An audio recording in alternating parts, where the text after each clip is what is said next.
নতুন শিক্ষাবর্ষে ছাত্রছাত্রী ভর্তির কাজ চলছে বিভিন্ন জায়গায়, কিন্তু একাধিক সরকারি স্কুলে সরকার নির্ধারিত ভর্তির ফি থেকে অনেক বেশি ছাত্র ভর্তির জন্য ফি নেওয়া হচ্ছে বলে অভিযোগ।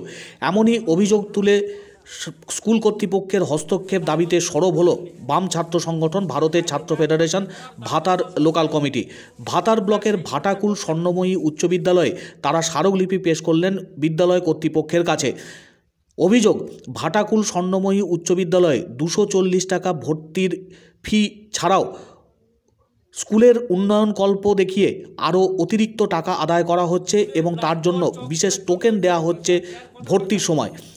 সরকার নির্ধারিত 240 টাকার বেশি কেউ যাতে 1 টাকাও বেশি না দেন, সেই দাবিতে সরব ভারতের ছাত্র ফেডারেশন। স্কুল কর্তৃপক্ষের কাছে এই বিষয়েই তারা হস্তক্ষেপ চেয়েছেন এবং প্রয়োজনীয় পদক্ষেপ গ্রহণের দাবি জানিয়েছেন।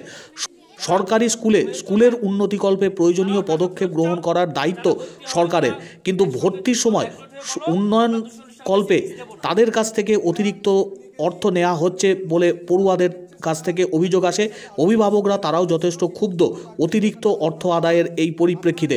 ভাটাকুল স্বর্ণময়ী উচ্চ বিদ্যালয় কর্তৃপক্ষের কাছে ভাতার লোকাল কমিটির তরফ থেকে এই স্মারকলিপি পেশ করল বাম ছাত্র সংগঠন ভারতের ছাত্র ফেডারেশন। সরকার নির্ধারিত 240 টাকার বেশি ভর্তির ফি যদি নেওয়া হয় তাহলে বৃহত্তর আন্দোলন করা হবে বলে হুঁশিয়ারি দিয়েছে ছাত্র সংগঠন। আজকে আমরা ভারতের ছাত্র ফেডারেশন ভাতা লোকাল কমিটির পক্ষ থেকে আমরা রাজ্য সরকার যে নির্ধারিত 240 টাকার বেশি ফিস কোনো স্কুলে নেওয়া যাবে না, কিন্তু আমরা চারিদিকে দেখতে পাচ্ছি বিভিন্ন স্কুলে এই 240 টাকার অধিক ফিস ছাত্রছাত্রীদের কাছে নেওয়া হচ্ছে। এর ফলে গরিব ছাত্রছাত্রী অনেকে আছে যারা এখনো পর্যন্ত অ্যাডমিশন নিতে পারেনি।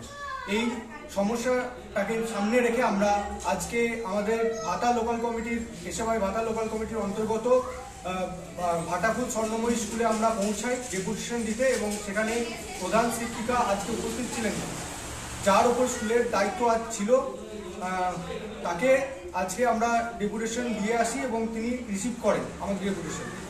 আর সেই সঙ্গে সেখানকার ছাত্রছাত্রীদের সাথে আমরা কথা বলি, অনেক গার্জেন ছিল তাদের সাথেও কথা বলি, তারাও ক্ষুব্ধ এই বিষয়টা নিয়ে। তারাও বলেছে যে যদি 240 টাকার অধিক ফিস নেওয়া হয় আমরা বৃহত্তর আন্দোলনের পথে নামব। আমরা এই বিষয়টা নিয়ে দেখছি এবং আমরা আগামী 2-3 দিনের মধ্যে যদি 240 টাকার বেশি ফিস নেওয়া হয় স্কুলে আমরা আরও বৃহত্তর আন্দোলন নামব। এর সাথে সাথেই আমরা আরেকটি স্কুলে যাই, মঞ্জুলা টিপিসি বিদ্যানিকেতন, এবং সেখানেও আমাদের সংগঠনের পক্ষ থেকে 240 টাকার বেশি ফিস যাতে না নেওয়া হয় তার ডেপুটেশন আমরা দিয়ে আসি।